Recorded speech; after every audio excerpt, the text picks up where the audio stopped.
Welcome to Grinding the Data. My name is Kevin Scott. I'm very excited to be jumping into the next of our expert series here with another great guest.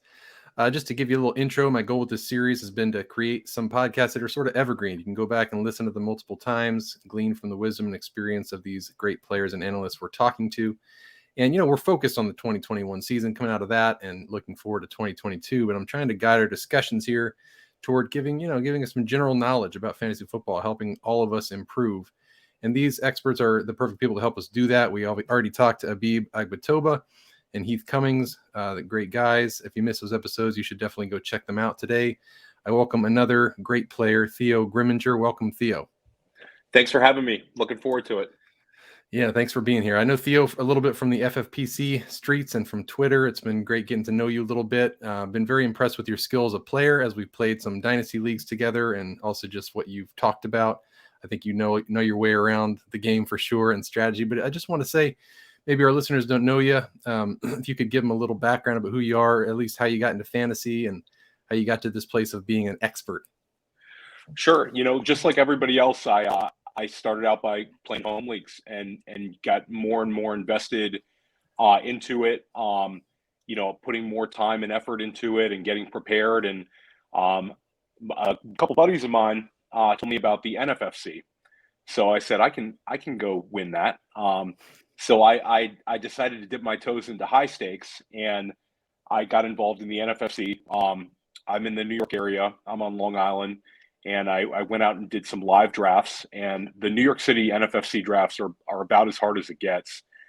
So I jumped into it. The first year I did a little bit online and a little bit in person. The results were not great. But then year two, I continued kind of getting better with it, and I had some success. And I just kind of continued with that, and I've expanded, my amount of teams, entered, and the amount of teams I'm managing throughout the year. And I, continue to, keep working at it. And I eventually found some success in it.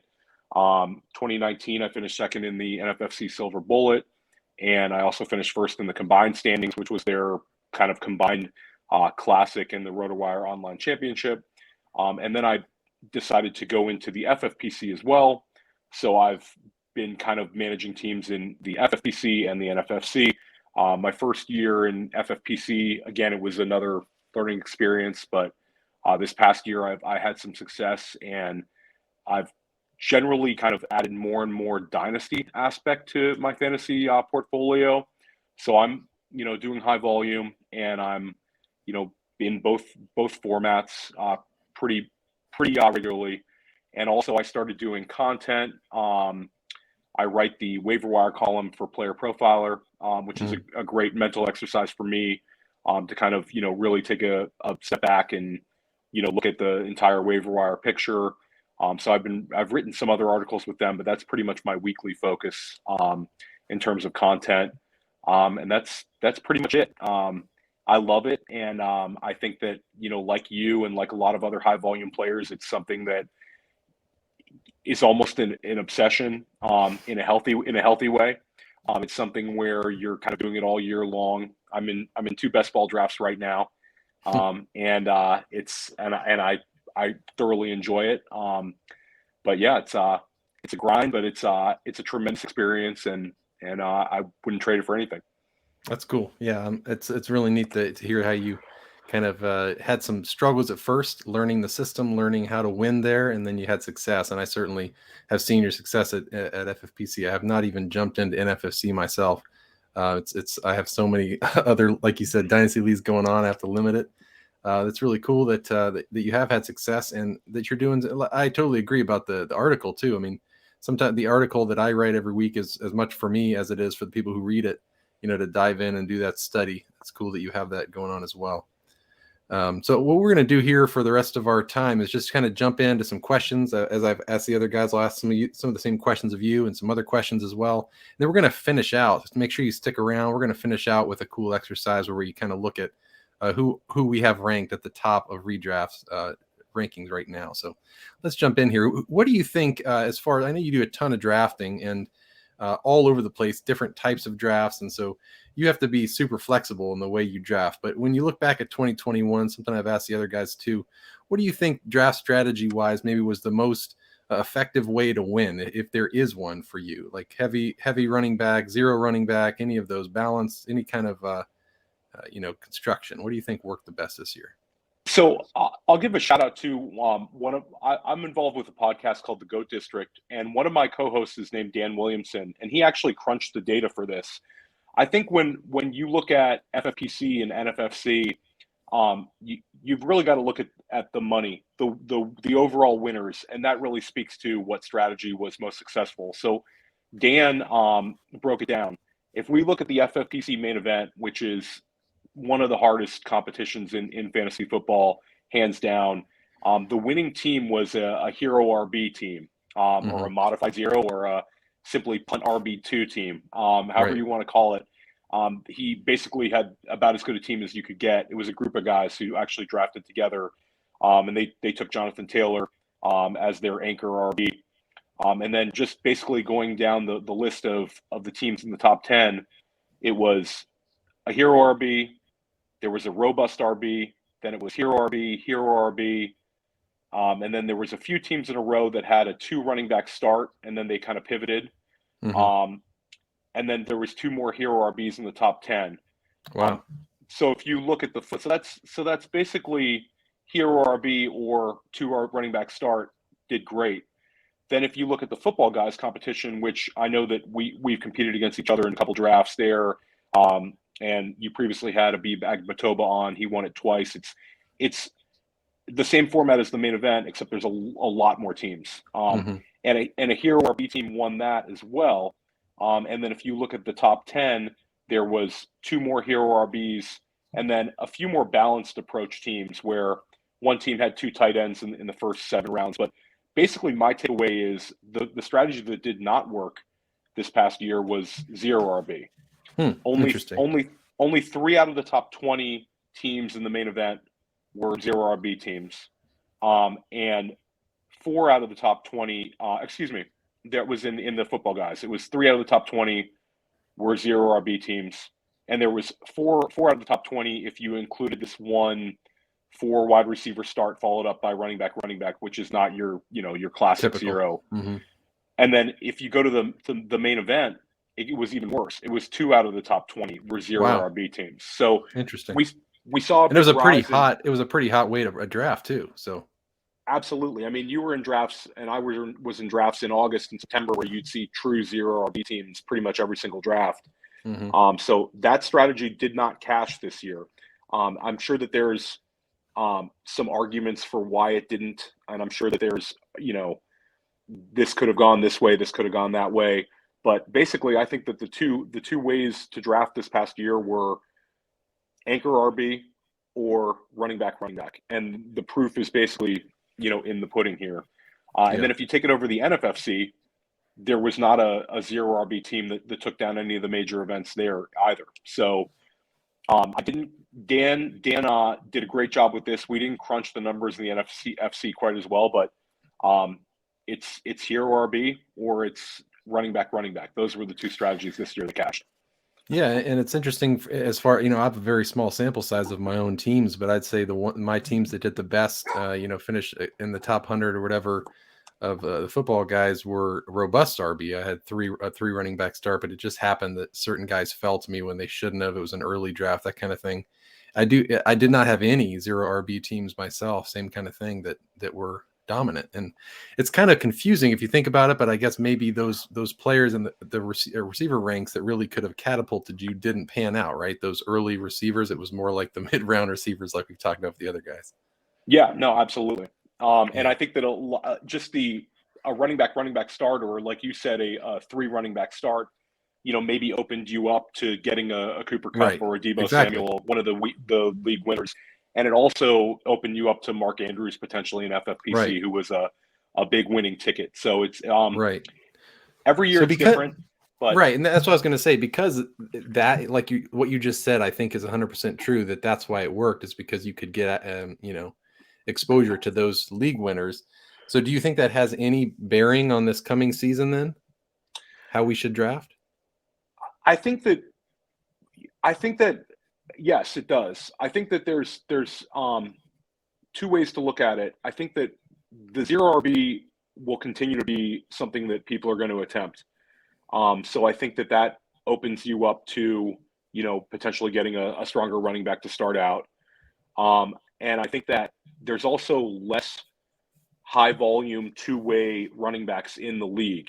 A lot of teams have gone to a committee approach. Maybe they're using two running backs.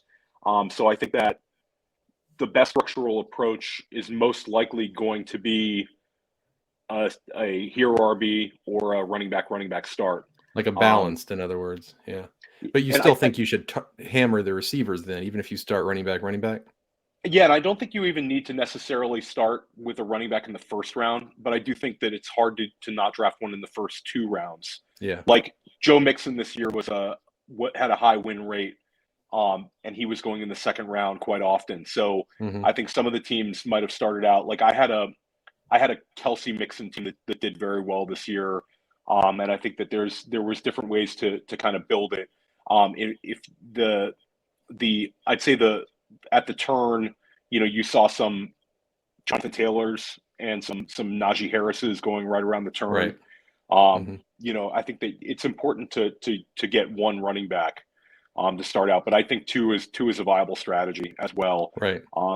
And I think that it's kind of I'm not sure the community is going to necessarily move away from zero RB, even though the kind of FFPC we kind of see it, just because it is a very popular strategy. But the money talks here, and I think Yeah. that that's the way to do it. And I think most likely it's going to be that way this year. Again, we don't know how ADP is going to pan out.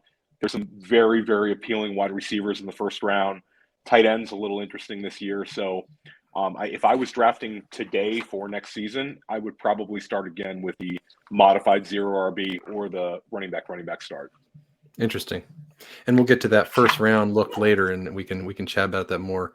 As for roster construction, I know a big part of drafting, and one of the more fun parts of drafting is trying to build the team as you go and doing it in a unique way and kind of different every time, but still in the end ending up with a solid and deep roster.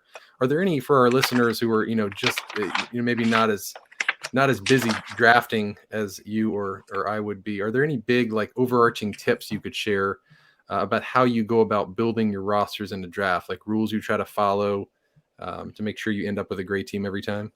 So I I think if you talk to some successful players, handcuffing becomes something where it's a little bit polarizing.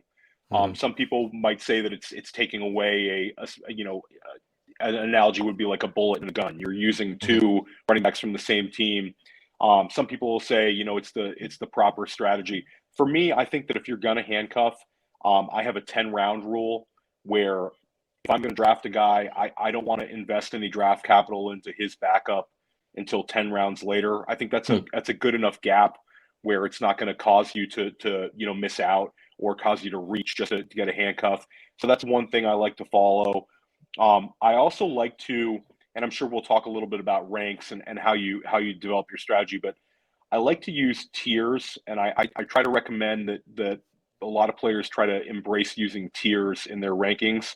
Um, I think tiers are good for when you're building a team because it kind of allows you to know when you need to hop in a positional run.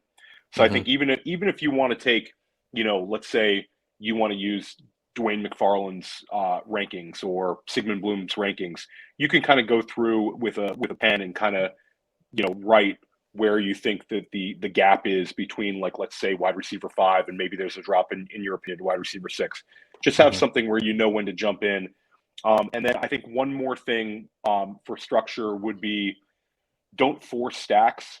I like to have correlation, meaning like a quarterback with one of his receivers. I think that's a great strategy, especially in tournament plays like we play in, and even in 12-man leagues. I think that can help you out to have a little correlation. But I think that when you see people forcing stacks, I think that's kind of a mistake that you see players making, even at the highest levels. When it works, but oftentimes it really kills your entire draft strategy. Right. Yeah, and if you're jumping up a round or two early to get a guy, just to have a stack, and you're kind of shooting yourself in the foot, right? No, absolutely, absolutely. Yeah. Those are good. Yeah, thanks for those. I totally agree with the tier. I've been drafting with tiers for many years, and I don't know how you would draft without it. Because it's so hard to tell value wise what you're looking at if you're not following any sort of like this guy. I need a guy from this group. You're just kind of like, oh, I guess I'll go receiver. Yeah, it's very helpful as far as building a roster. I agree. Yeah, and I think even if you look at the way that scoring breaks down for positions, you kind of see why we have tiers where, you'll see like wide receiver 1 finished this far ahead of wide receiver 2, Right. and then maybe wide receiver 2 through 7 were very similar. Yep. So it makes sense if you look at it with the scoring, but I think a lot of Yep. people will just get into drafts and look at ranks, and I think that kills a lot of players' chances. Yep. That's good.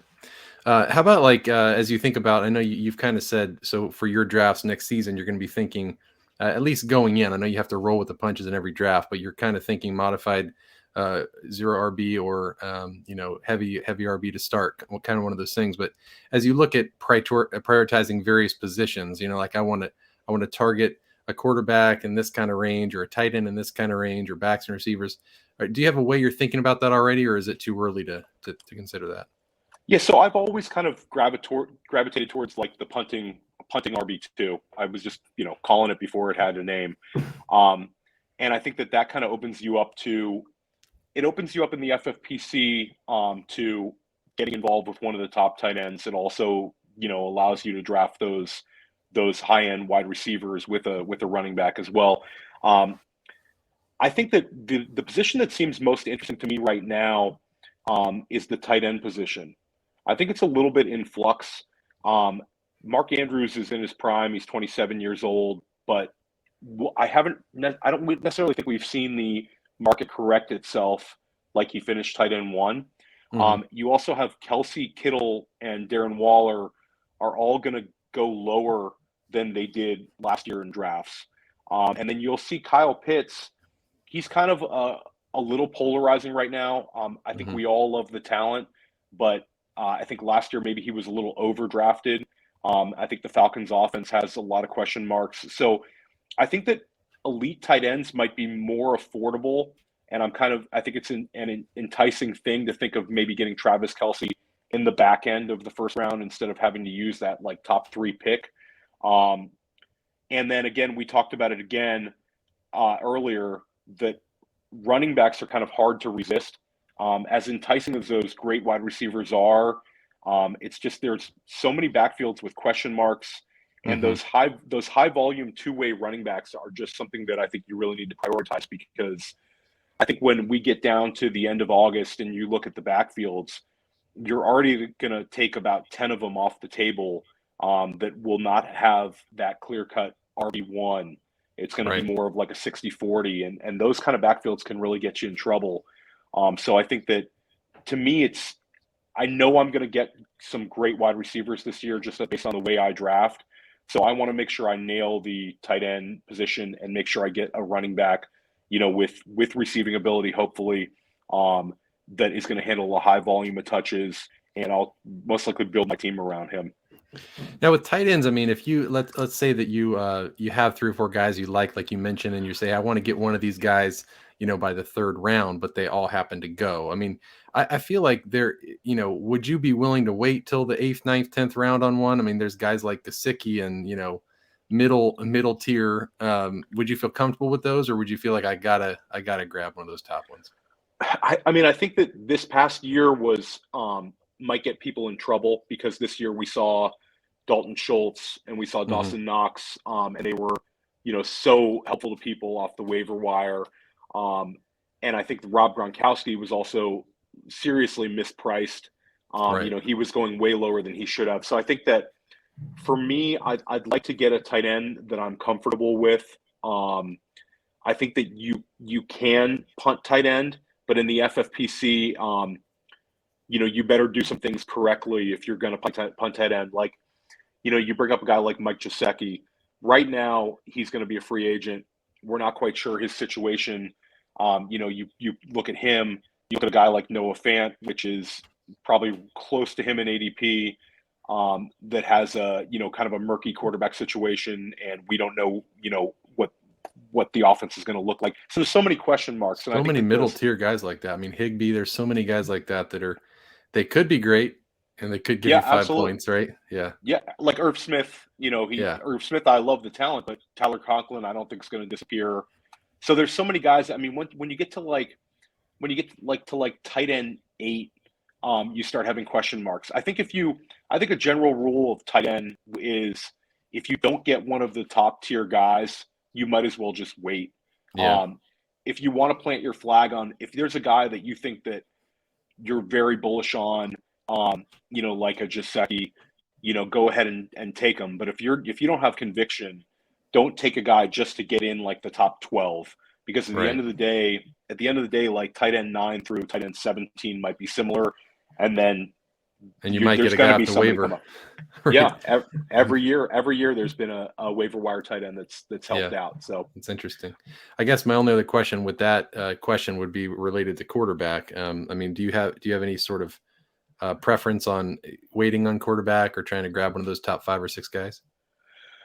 so I mean, everything being equal, I'd love to get one of the top quarterbacks, but I think it's very draft specific. Hmm. Um, the NFFC is a 6 point passing touchdown Oh. format, so quarterbacks are prioritized a bit more. But in the FFPC, my best main event team this year, that I split with Andrew Schellenberg, we took Josh Allen because nobody was taking him, and he was the Hmm. best value. Um, I've I've had drafts where I've taken quarterback first, and I've had drafts where I've waited and taken the quarterback a little later. Um, the team that won the main event this year got Joe Burrow off the waiver wire. Somebody cut Oh, him earlier, and they won that's insane. a $500,000 off of the Joe Yeah. Burrow Jamar Chase stack. So I think there's quarterback. I feel like is the position where you have to have a great feel Read for the how your draft. draft is going. Yep. And sometimes you'll go into a draft, and somebody will. It's almost like once the tiers are there, you'll see. And I'm assuming Josh Allen is QB1 this year. If not, it's going to be Mahomes. Hmm. But as soon as you see, usually in these drafts, you'll see Mahomes get taken, and then a couple picks later, Josh Allen gets taken, and then however the next tier is, those guys will get taken. So you got to kind of feel your draft. If you Right. get to I like the agree. fifth, yeah. So it's specific to the draft. I don't Yeah. really have a That's rule good. with QB. That's cool. How do you go about ranking? Like when you make your rankings, just curious. I mean, do you do full projections and then rank off of that? Do you do it more by feel and just getting in drafts and then ranking from there, or how do you do it? So I like to do a lot of best ball drafts. So not necessarily even I'll do a lot of smaller stakes best ball drafts. I'll do a lot of the $35 ones, and then some of the $77 ones where those are maybe we'll get a good group of drafters together and we'll do a best ball. So I try to draft a number of best ball teams, kind of in like the dead time where it's really only like degenerate grinders drafting, like right now. Right. So then when we get to the football guys drafts, I feel like I'm a little more prepared, where it's not really like my first draft. And also like yourself, I play Dynasty in FFPC. So Hmm. like for us, we have our rookie drafts. So we're kind of Right. like looking at the landscape early. Um, and then when it just comes down to my own ranking, I like to look at points per game from the previous year. I think Hmm. that that's a underutilized thing. Um, football, you have durability, you have how many games the guy played. You have to take a step back and look at it. If a guy might play 6 games and have a high point per game, it's not necessarily a great Right. sample size. But I think points per game is an underutilized tool. So when I'm kind of doing my rankings, I'll write down the points per game, and I'll kind of go from there. And I like to see, kind of how a player was average for his average games. And then I kind of like to look at win rates a little bit, for FFPC. Like, if you're subscribing to Fantasy Mojo, you can see the win rates. Um, but I think that as a general strategy is when you're doing your own rankings, you don't want to have too many sources. You want to kind of narrow it down to maybe a few sources you trust for their own personal rankings, and Mm-hmm. then maybe a few data sources, like if you're a PFF guy, or wherever you want to find your data from, and you want to kind of crunch those things. So that's basically the way I'll do it. And then when it gets a little closer to maybe July, and I've had a couple of June drafts under my belt, I try to take the tiers that I do for each position, and I try to develop something I like to call floating tiers, where it's a fairly simple concept where it'll be, I basically combine the tiers to know where, if I'm in the Oh, first round, this is where I want to, this is the guys I'm looking at the second round, and I kind of across do with positions, Excel you mean? cross position tiers, Mm-hmm. and usually like on a some sort of a spreadsheet. So when it comes down to a draft, I'm looking at, I have usually something where I have my rankings, and then I have this, cross sectional, like a floating tiers rankings, and I'll kind of try to stay with that, and then I'll try to adjust, as it goes along. And I also think that when you play in these high stakes formats, like the football guys, and you've been in a couple drafts with maybe a player you respect, and you see him taking a guy that you maybe don't have exposure to, I'm I'm open to expanding my horizons and saying, Mm-hmm. why am I not drafting this guy? Right. But Abib or Kevin has been drafting him twice in drafts I'm in, and I have to take a Mm-hmm. step back and kind of look at that. So that kind of works for when you're a high volume player. But if you're not a high volume player in the FFPC and you subscribe to Fantasy Mojo, you can look at draft boards and kind of see which way they're going. So Right. um, I'm trying to look at ADP a lot, not as something that I have to follow, but I want to kind of see where I need to reach to get my guys. And um, yeah, I think that rankings is something where you just don't want to have take lock. If you Mm-hmm. draft from the beginning of the summer to the end of the summer, I think you want to be able to kind of adjust your ranks. And then of course we have the preseason games where it's not giving us a ton, but I think that you'll see guys falling for terrible reasons, and you'll see guys that maybe have a bigger role that the community is not necessarily adjusting as well. Right. Yeah, that's all good stuff, man. Thanks. I guess you hit on a point where you said something like, you want to make sure you get your guy where you need to jump up and take him. And you use ADP as a kind of a guide, and so that you know when you have to grab your guy. And that takes me to that next question I have, which is, how do you keep from drafting the same team? Basically, like, you have, let's say you love Jalen Waddle and you see that his ADP's in the third, and you say, I'm going to take him early third or late second whenever I can get the option. And then you end up in, August with him on 30 of your 40 teams. Maybe you're okay with that. I don't know. That's the question. Are you okay with that? Or do you try to do some stuff to keep that from happening? So I think that I'm not afraid of having a ton of a guy, especially in early drafts where I think the ADP might correct itself. I got in a little bit of trouble this year with Antonio Gibson, where I got way too heavy on Gibson, and Mm-hmm. I probably should have scaled it back, but he was going in the late second. It was hard for me to pass him up, and I did not necessarily foresee the J.D. McKissick usage early. Um, so I think I need to get better on tracking my percentages. But I do think something that's interesting is, we've had Chad Schrader on the Goat District Pod a couple times now, and I think he's probably the most successful fantasy player, in the world right now. And he doesn't care at all about percentages.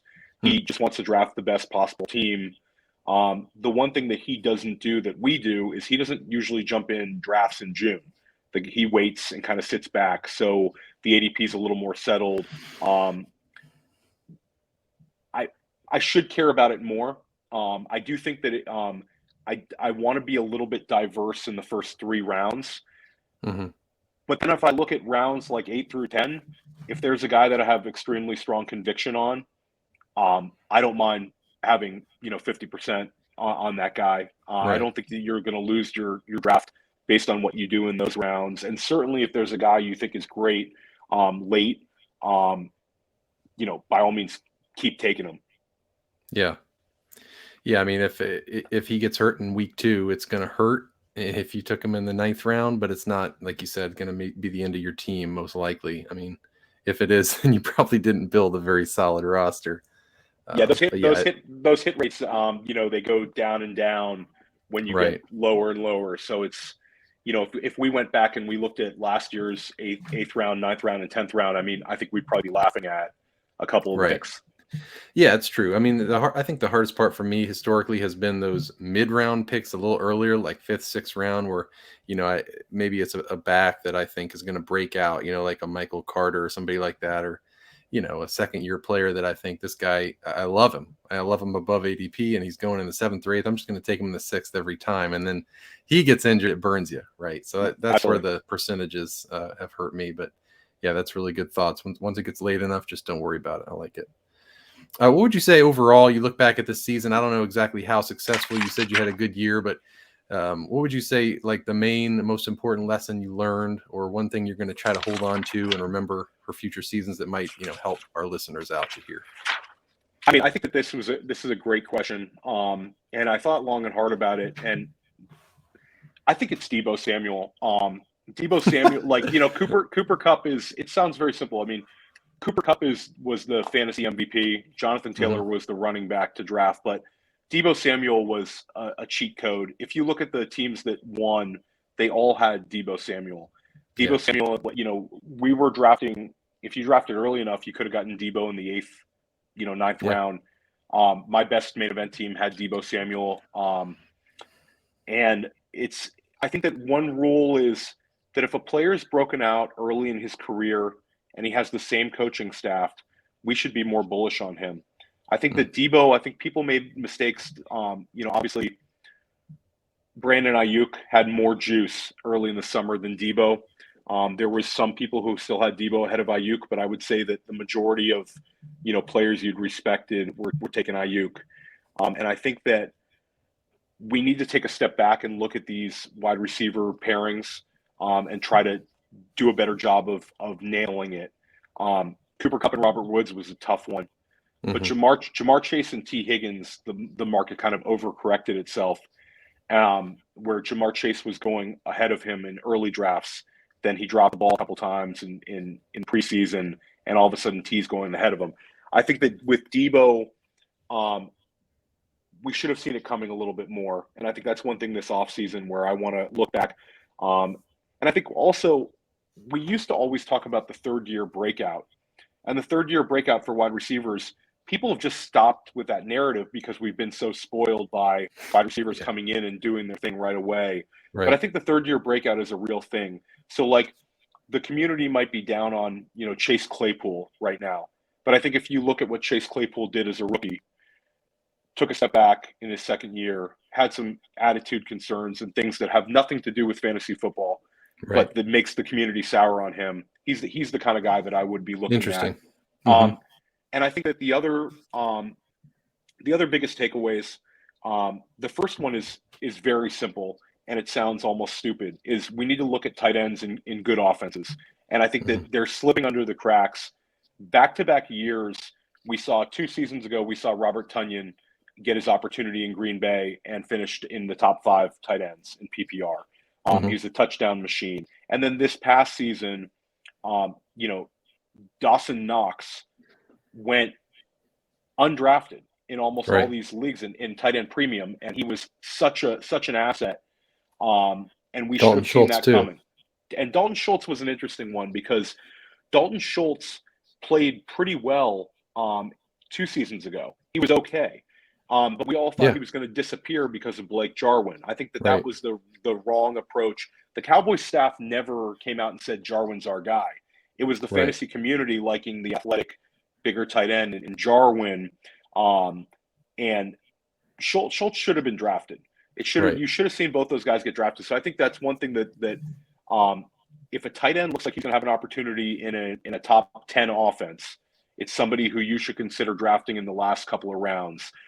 Even if he's a guy that most people are not drafting, it's the hit rates on 17th, 18th, 19th, 20th round guys Right. are minuscule.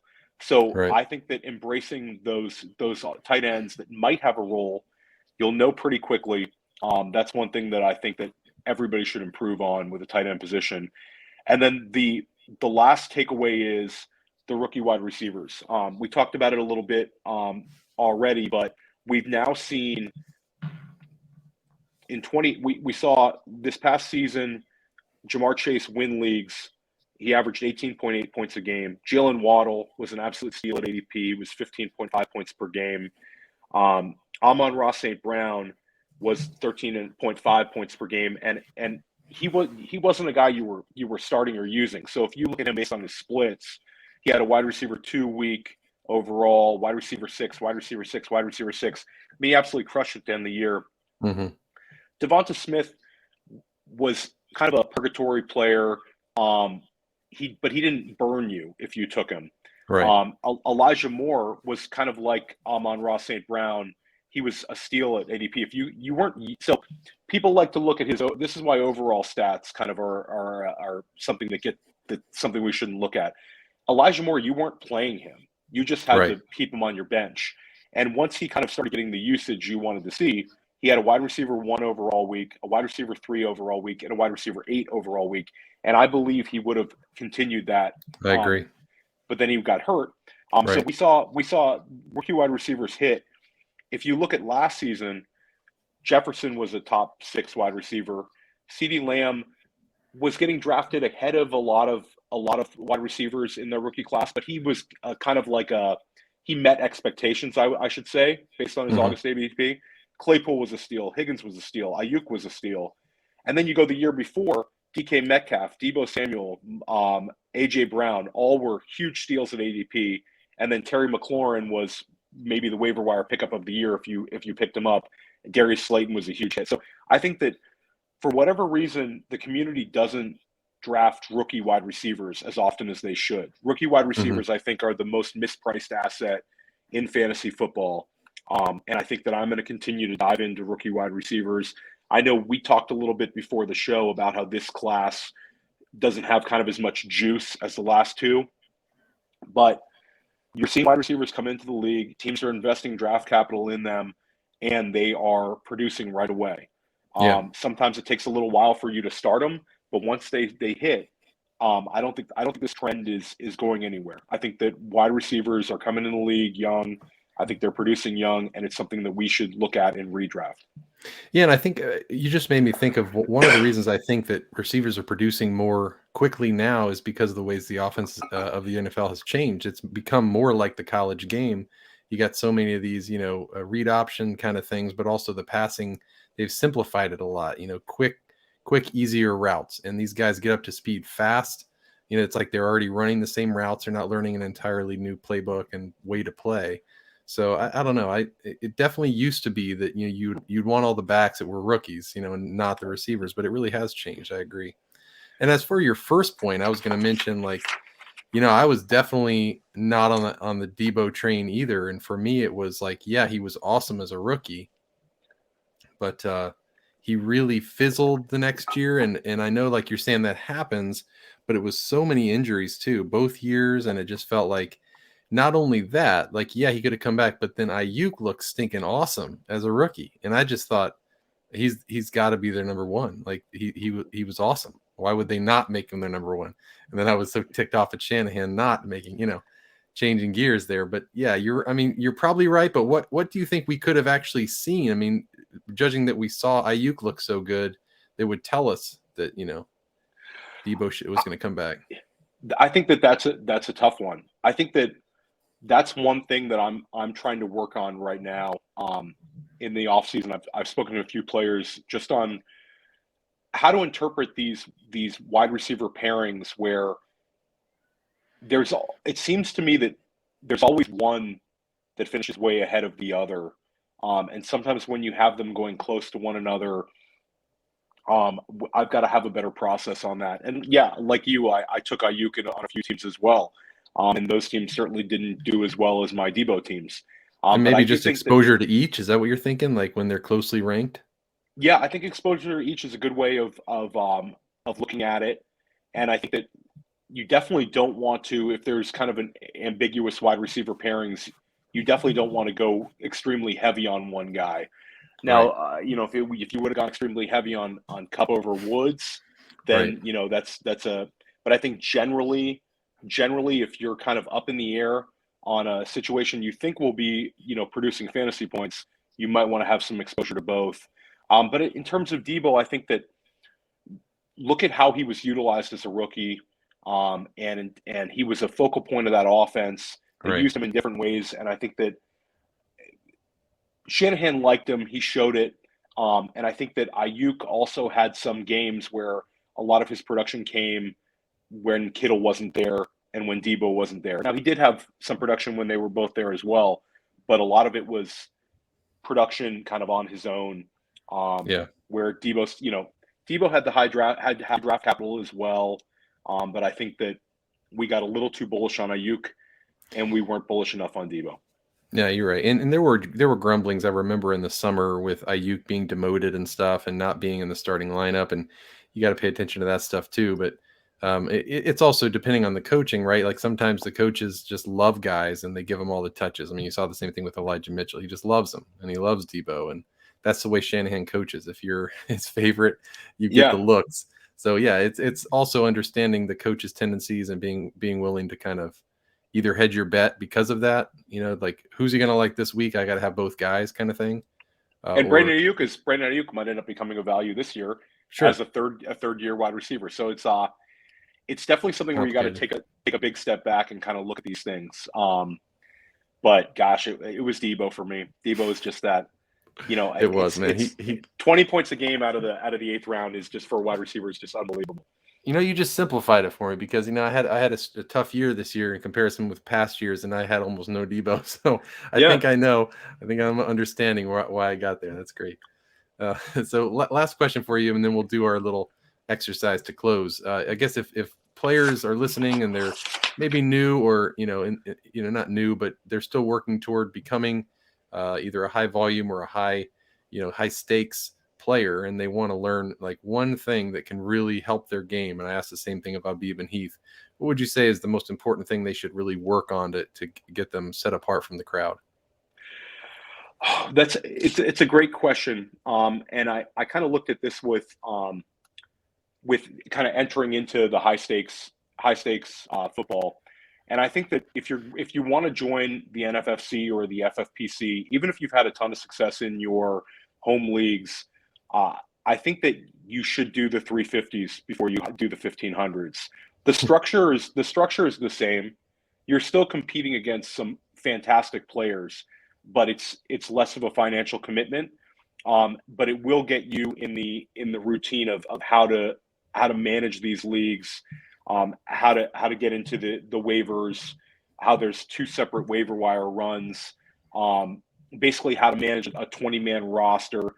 A lot of people coming from home leagues to the FFPC or the NFFC might have a 15-person roster. Then you go into a 20-person roster. It's just different. When you get to the FFPC, you're dealing with a tight end premium. Some players have never played tight end premium. So I think it might sound simplistic, but I think that you want to dive into the 350s before you dive into necessarily the main event. It's one thing that I wish I would have done in the NFFC. You kind of learn your lesson kind of with your wallet in the first year. Right. But I think that's one thing where players really need to take a step back and look at am I ready for just basically a new experience? Because home leagues are one thing, but drafting in the NFFC or the FFPC is a completely different ballgame. So I think you'd almost be better off trying to manage, 4 350s than kind of 1 1500 where you only have one chip in there. You're still competing for a lot of money, but it's a little less risk, and you can kind of spread your resources.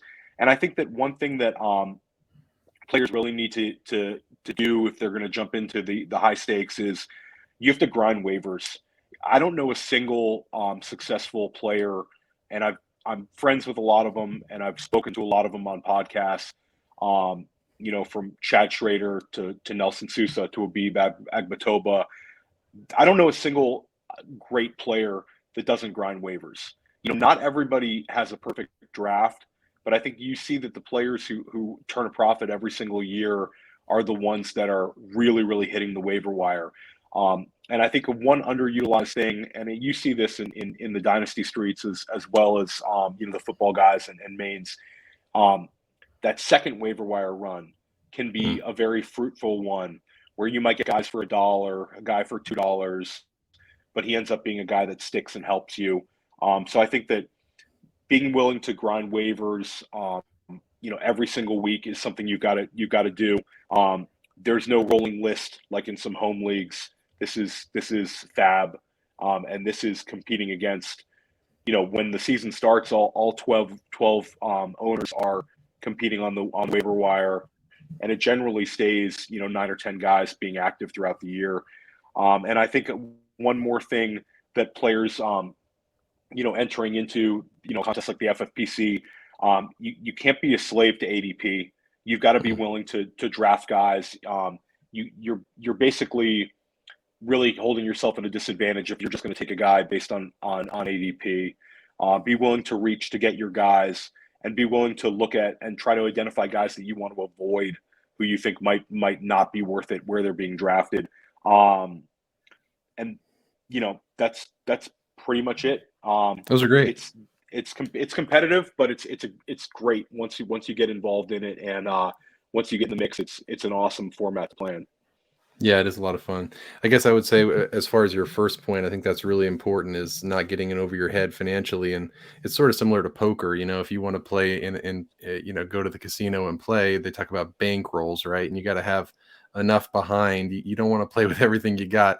So if you can save up a couple $1,000s to play, fantasy football, maybe you do 350 leagues as your high stakes, and then you do, a bunch of lower stakes and try to build up your bankroll that are maybe easier, whether it's home leagues or, I could give, if anyone wants to know some easier sites to play on, I can give you some tips, but for sure, just try to build up that bankroll. Cause it's a ton of fun to play against the best and playing these big contests, but it's not where it's the easiest to make money. That's for sure. It's hard. And I think that also, you brought up some other contests. I think that one other thing that people should do is, if you're going to even do the 350s, you want to try to get in some best balls beforehand. You learn the lay of the land in terms of how you're drafting on this site, and you just get used to drafting. I think Underdog's a good format for this.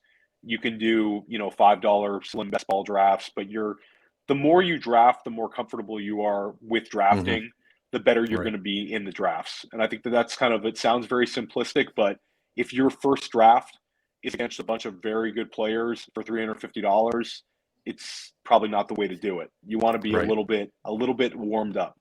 Right. I agree. Cool. Those are all great thoughts, man. Thanks for sharing. We're going to go ahead and close here with basically what we're doing is talking through our top 12, and each of us we have not talked to each other about what our top 12 is. We're just going to go 1 through 12 and like one at a time, and we'll compare how we landed, and we'll discuss why. So who would be your first pick if you got the first pick in a redraft league? Jonathan Taylor is a no-brainer for me if I have the 101 right now. He's a stud, averaged 22.5 points per game. I think the offense could get better, and he's just as locked in as a 101 as you could be right now for me. Yeah, he's also very young. He was my 101 as well. So I think there's arguments to be made. I always look back at previous years. So whenever, every year the ADP obviously changes, and who the hot top 3 picks are. And I kind of try to look back at the previous years and say, why is this guy not there? So last year obviously was Christian McCaffrey. For the last couple years, you had Dalvin Cook up there this year at 2. And I guess, I could see the argument for McCaffrey to still be at the top. He's still got the skill set of, receiving like crazy that, probably has a higher upside for catching passes than Taylor. But as far as, you got the injury stuff, you got the youth, right? Is that what pushed him down for you?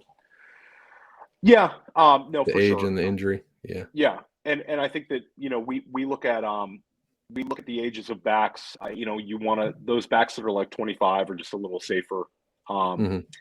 But yeah, I wouldn't even have him at 2. So he's pushed down a little bit. No, yeah, me either. It's one of those things where it's like, I don't think his skill sets change, but when you get the results of a year, it's hard. You want to let it affect you, but you don't want to let it affect you too much. If it's just like a random injury and he's not going to get injured again, the skill set's still there. But we also have a new offense in Carolina, and there's a lot of new things going on. So, yeah. All right, who would be your number 2 then?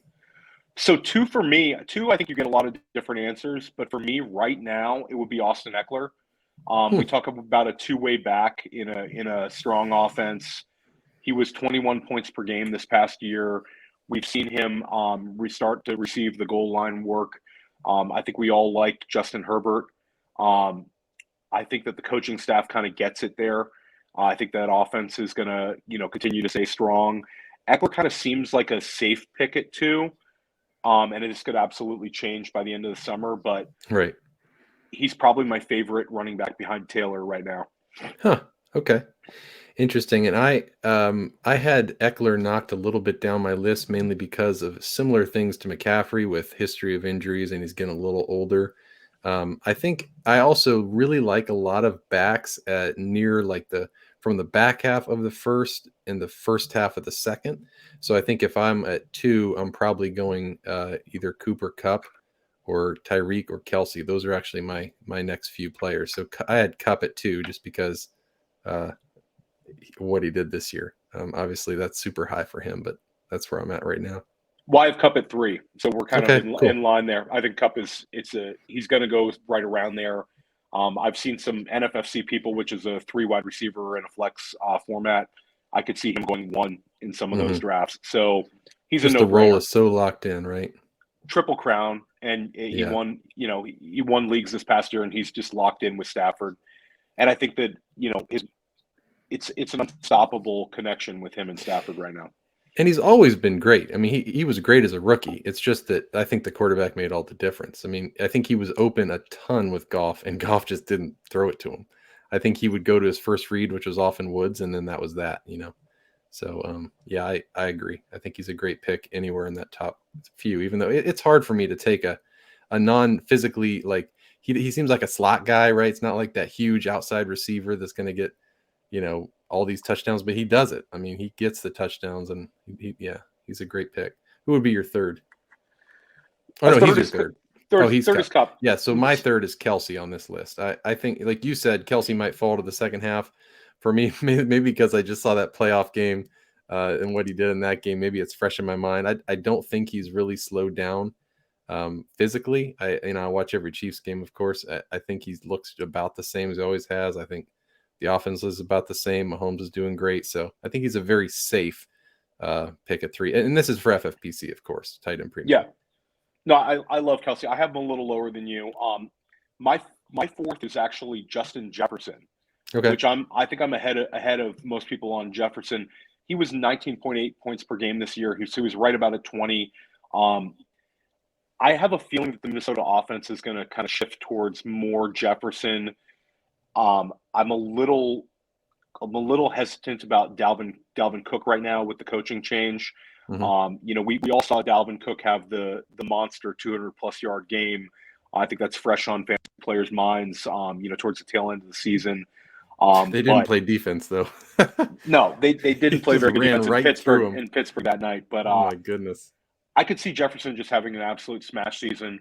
4 seems a little high for him. But I do think that he's going to end up somewhere around 7 or 8 when it all comes down to it. He's just such a great player. We talk about the third year, guys getting even better in their third year. But he was right there at 20 points per game. You've seen him finish, in the top 6 2 years in a row. Yeah. So there's a lot to like about Jefferson for me. And I love him. Yep. I want to take young guys whenever possible. And I want to see, take them before they have that monster season. Yeah, I think we're very similar. Because I was flirting with Jefferson at 3 or 4, and the only reason I bumped him down a bit, and he's like he'll be soon for me, but I bumped him down just because of the quarterback situation. I'm questioning whether it's going to be Cousins. If it's not, if he moves on, I think he's a free agent. I haven't double checked that, but they'll probably re-sign him. But if not, is he going to end up with that Kellen Mond or another free agent? And it just made me a little nervous. So. Yeah, I mean, obviously these things can change with the quarterback situations. There's a couple guys on my list that are, could change around with these QB situations. But Jefferson, I think even if you get a QB change, he's almost quarterback proof. Oh yeah, and he's been dominant. And if he does that with Cousins, he'll probably be great with anybody. So I love him. Yeah. Yep. My fourth is Tyreek, and it's same kind of reason as what I said about Kelsey. Obviously, if it was Dynasty, I'd have Jefferson above Tyreek, but for this season, I think he's still at the top of his game. I think he's still he's in one of the best offenses, and he's still got all the speed and the quickness. So I like Tyreek at 4. Yeah, I like that a lot. I mean, I have Tyreek a little bit lower than that, but you can make a case for him pretty much anywhere after 2. The guy's Right. he's fantastic. He's still a week winner. And that offense kind of left points on off the board. I think this year. I Right. think that the Chiefs' offense could be better this year. Yeah, and that's why I think that they will get pushed down a bit, and I think that there'll be values in the first round, those two, because they did not figure out how to play offense against the cover 2 shell they were seeing until about week 15. They finally started to roll, and now you see it in the playoffs. And of course, they can get stopped any certain week, but I think they'll know how to play it. They'll know how to approach it, and they'll produce through it. So I think that's good for me. Wait, have you done 5 yet? No, five, Okay, who's your five. 5? So 5 for me. I have some reservations. Obviously, it's going to be a quarterback change, but I saw enough out of Najee Harris that I would Mhm. have him at 5. I think that the team will be kind of built around him. I think Tomlin loves him, and I think that he's going to get as many touches as he can handle.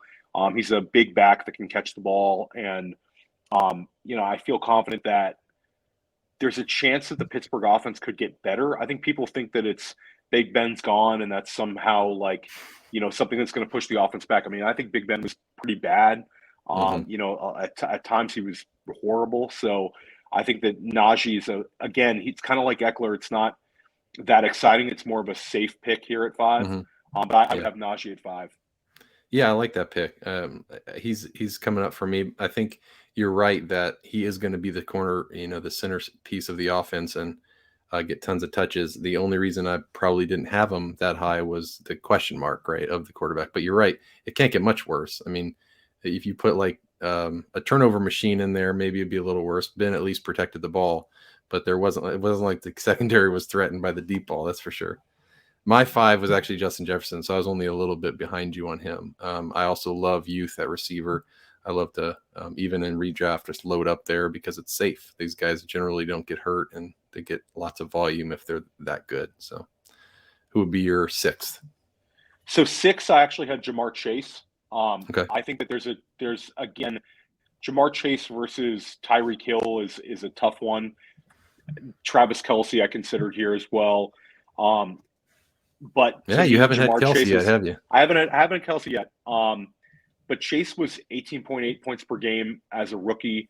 We've all seen his ceiling, and I think he's an unbelievable talent. And I think that us trying to project his trajectory, I think in the range of outcomes, it's him being wide receiver 1 overall for Oh yeah. multiple seasons. So I want to try to have as much Chase as possible, and I think it's the kind of guy that he might end up being like he's the kind of guy you might think you could wait on a little bit, but I think that if you want him, you're gonna have to reach for him. Because somebody Yeah. in your league's gonna like him more than he is at ADP.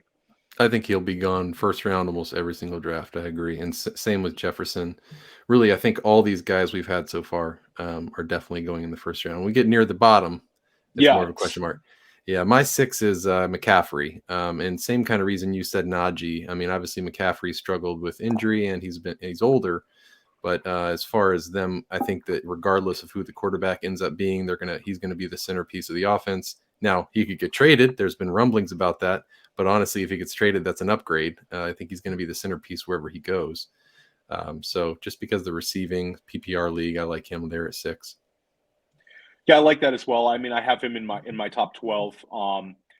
I think that there's going to be some people. I said he's a litmus test for people where you'll either see him as a extreme value of a guy who's averaged like 30 points a game, or he's a guy that some players are going to completely avoid because he's kind of burned them the last 2 seasons.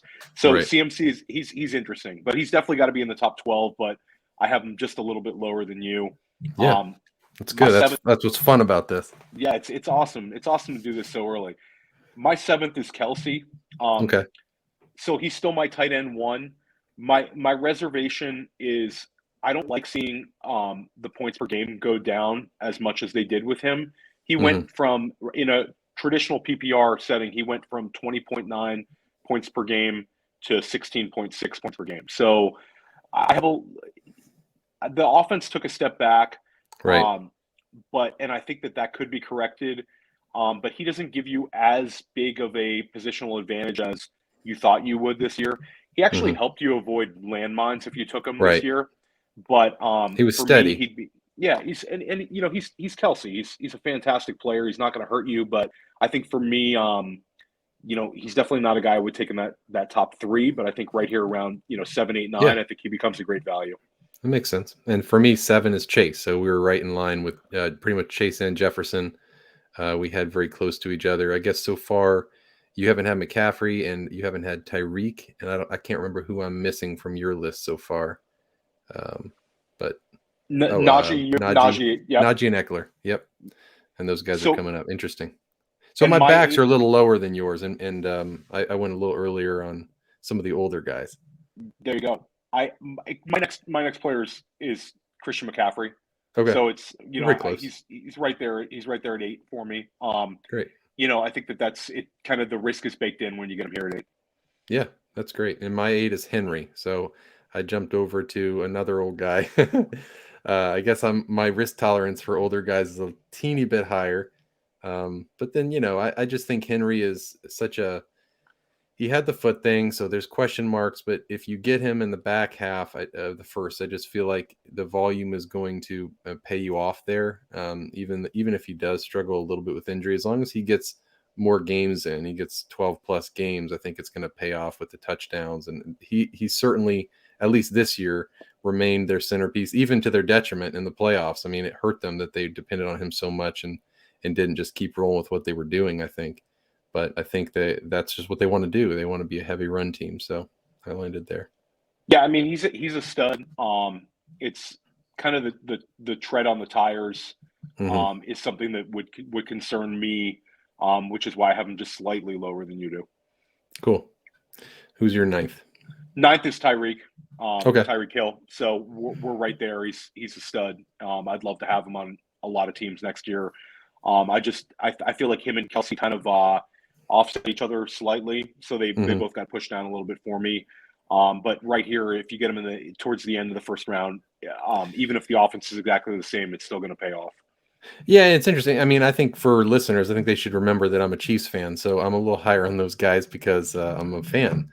I do think that they're going to improve, but that could be rose-colored glasses too. I think they're going to return to what they were doing before, but I think where you have them is more in line with what we're going to see across the industry. So if you want them, I think if you have a top 6 pick, they're yours. And well, Kelsey might go 4 or 5 in a lot of drafts, but Yeah, I'm in yeah, one best ball I'm in now with a lot of very good players. He still went third okay, a terrific player drafted him at third. So I think there's still going to be Kelsey people trying to get him early in FPC. cool. So I think, are you up now with 10? Oh Yeah, no, I'm up. 10. Oh no, you got to go. Who did? I'm 9. Yeah, Yeah. I have Eckler at 9. So Okay. Eckler, you had 2, so big jump down.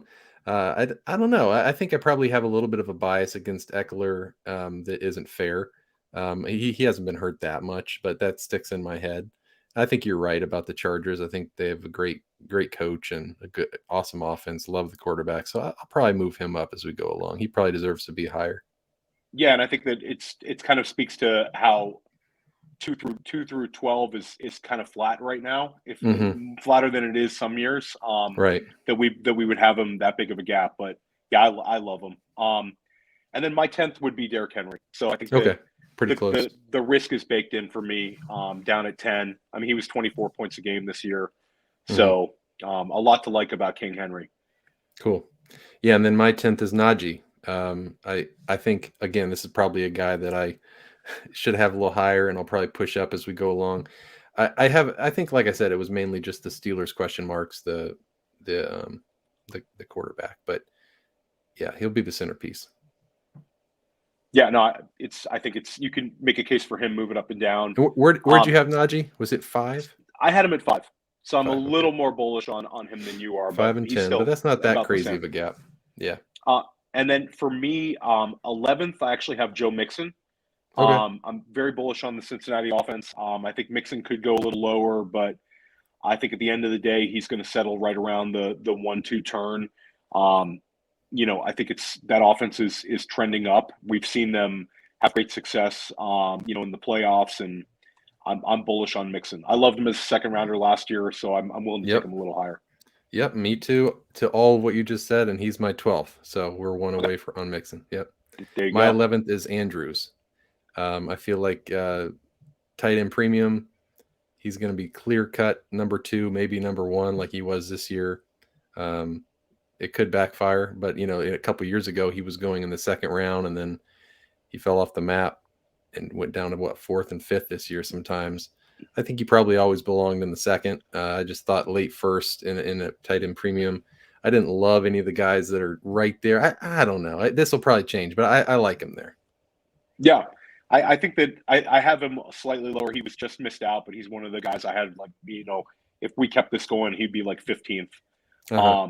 Yeah, I think the only concern I would have is Bateman, Right. and also the return of J.K. Dobbins. You could see it be a little more balanced in Baltimore. Very good. But Very Andrews true. is a stud. He's a stud. Yeah. My 12th it makes me sick not having Devontae Adams in the top 12, but I think that there are concerns about where Devontae is going to play next year, where Aaron Rodgers is playing, if Aaron Rodgers is retiring. So I had to bump Devontae out of the top 12, but again, I'll put an asterisk there. He could easily rise up. So my 12th is Javonte Williams. Okay. I'm extremely bullish on him. I think Melvin Gordon's going to move on. He looks like a stud two-way running back. You could make a case for if Melvin Gordon's out of the way and the quarterback situation's okay, you can make a case for Javonte going higher than this. But I think he's a first-round pick next year, and I put him in at 12. Yeah, I love it. Yeah, so for just looking at my next few that just missed out, Devontae was 13, and then I had Debo, and I had Kamara and Cook, and then Javonte and Swift. So those were the guys that I was like really on the edge, like putting them in, keeping them out. Who else did you have almost make it there?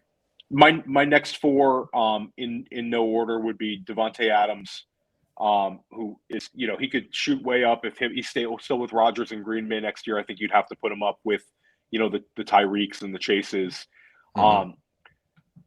Mark Andrews, we just talked about him, and then Alvin Kamara and Dalvin Cook. Kamara, we have a coaching change that scares me a little bit. We don't know who the quarterback's going to be. And then Dalvin Cook, he had his points per game went down this year, and now we have a coaching change in Minnesota. So I have some reservations about him right now. I think at the end of the day, he'll still be a first rounder.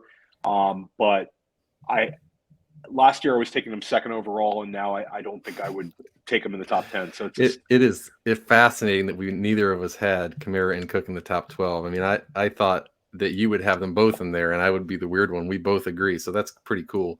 But yeah, I mean, age decline, right? QB questions, coach questions. Yeah, they're both gonna be 27 too. So it's right. like it happens. I'd rather Javonte. I'd rather Swift. I mean, at this particular point, that's risky, but he looked great when he got the opportunity. Yeah, so very interesting. Thanks for going through that, man. I'm going to try to go back through and write down your list and compare it with mine and see what I can learn. And that was a fun exercise. Hopefully our listeners enjoyed that too. It was awesome having you on. I appreciate you taking the time.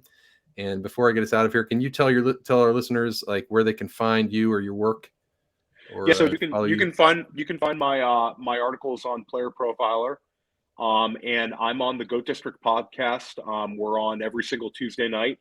And then we sometimes have a second show, but it's a very fun podcast. We have a lot of high stakes players on and a lot of analysts on as well. So you can look for me on the Goat District and Player Profiler, and then you can find me on Twitter at the OG Fantasy. Awesome. Yeah, it's a great podcast. I enjoy listening to it. So we really appreciate you coming on. And before we wrap up, just wanted to ask you to do a quick few things for the podcast. Please consider supporting the pod so we can keep bringing great guests on like Theo and doing it all ad-free. You can do that at Anchor. You can do it for any amount. Please subscribe to the pod if you haven't, and please leave us a rating and review if you haven't done that as well. Thank you so much for listening. And for Theo Gremminger, I'm Kevin Scott. We'll see you next time.